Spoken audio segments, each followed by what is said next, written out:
Welcome my channel. The 1974 Kennedy half dollar is a coin that can still attract attention from collectors today, and some claims surrounding exceptional examples have reached an astonishing $675,000.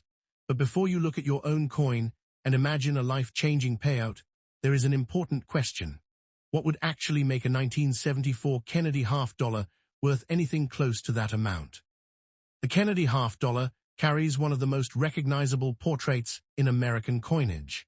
The series was introduced in 1964 following the assassination of President John F. Kennedy, and it quickly became one of the most emotionally significant coins ever produced by the United States Mint. By 1974, the coin had entered the copper-nickel-clad era, making this issue very different from the 90% silver Kennedy half dollar produced in 1964. The regular 1974 Kennedy half dollar weighs approximately 11.3 grams and measures about 30.6 millimeters in diameter.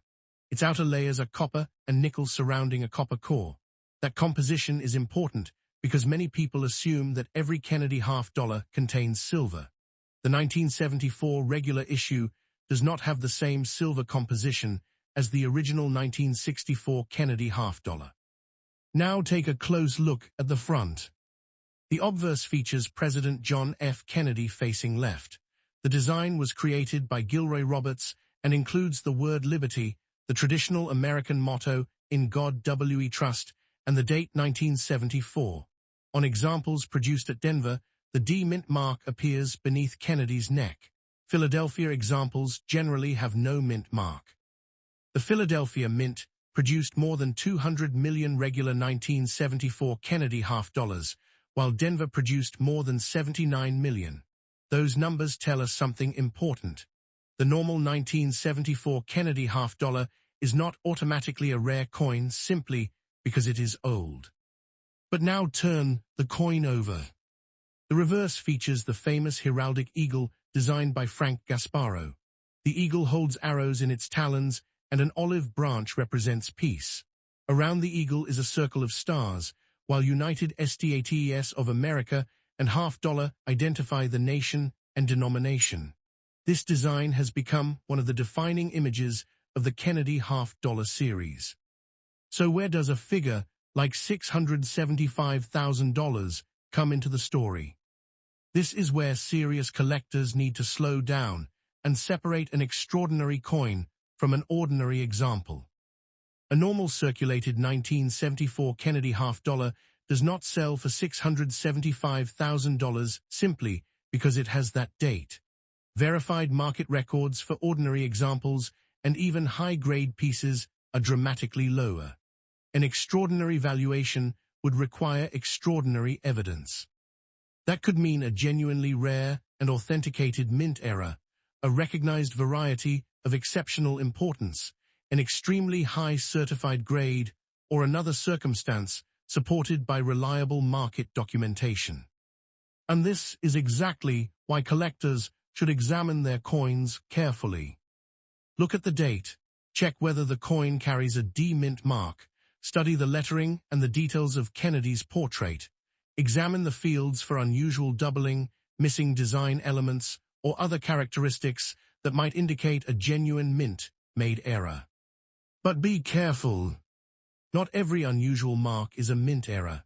Scratches, dents, polishing, cleaning, corrosion, machine doubling, and damage that happened after the coin left the mint can sometimes look dramatic. A genuine mint error must be evaluated according to how the coin was actually produced. Condition is another major factor. Two 1974 Kennedy half dollars can have exactly the same date and mint mark, but have completely different collector values. One may have heavy circulation, wear, scratches, and damaged surfaces.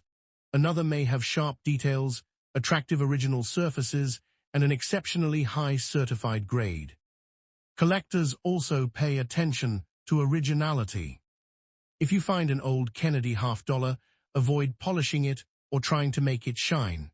Cleaning can permanently damage the original surface and may reduce its desirability among serious collectors. Handle the coin by its edges and store it in an appropriate holder designed for coins. Authentication becomes especially important when a coin appears to have a valuable error or an unusually high grade. Weight, diameter, metal composition, design details, surfaces, and manufacturing characteristics can all provide useful evidence. For an extraordinary claim such as $675,000, professional authentication and certification would be essential.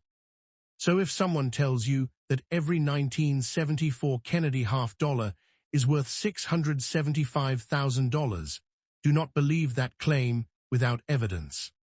The real lesson is much more interesting. The 1974 Kennedy half-dollar is an important piece of American history, and exceptional examples can attract serious collector attention. But the difference between an ordinary coin and an extraordinary coin comes down to evidence. The exact mint, the condition, the variety, the era, the certification, and actual collector demand all matter. Imagine finding one in an old family collection, a forgotten box, or an inherited album. Would you know what to look for before taking it to a coin dealer? That is why the 1974 Kennedy half-dollar deserves a second look. The coin may not automatically make you rich, but one unusual feature can completely change the story of a collectible. Before you spend it, clean it, or sell it, examine it carefully. Check the date, check the mint mark, study both sides, and if something truly unusual appears, get professional advice. A $675,000 valuation should never be accepted simply because someone says it is true. In the world of coin collecting, evidence is what separates an exciting possibility from a real market value. And that is what makes the 1974 Kennedy half-dollar worth examining.